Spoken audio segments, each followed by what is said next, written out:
সমুদ্রের পাড়ে দারুণ সময় উপভোগ করছেন ঢাকায় ছবির গ্ল্যামারাস চিত্রনায়িকা ইয়ামিন হক ববি।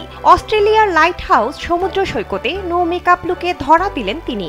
সেখানকার মনোরম সব লোকেশনে দারুণ ছবি ও ভিডিও পোস্ট করে নিজের অবস্থান জানান দিচ্ছেন বিজলি খ্যাত এই নায়িকা। সম্প্রতি বোনদের সঙ্গে সময় কাটাতে ও অবকাশ যাপনে অস্ট্রেলিয়ায় পৌঁছান এই অভিনেত্রী। শুক্রবার ববি কালবেলাকে বলেন, অস্ট্রেলিয়ার সমুদ্র সৈকতে ঘুরতে খুব ভালো লাগছে। সমুদ্র এমনিতেও আমার ভালো লাগে। সমুদ্রের মাঝে আমি প্রশান্তি খুঁজে পাই সব সময়।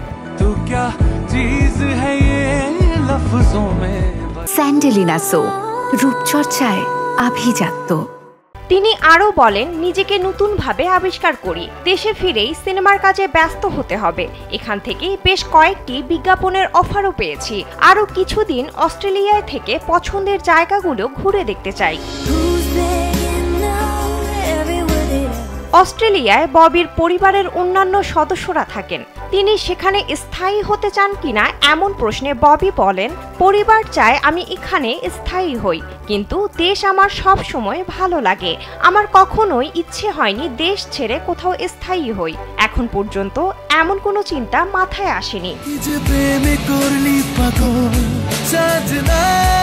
বিনোদন ডেস্ক, কালবেলা।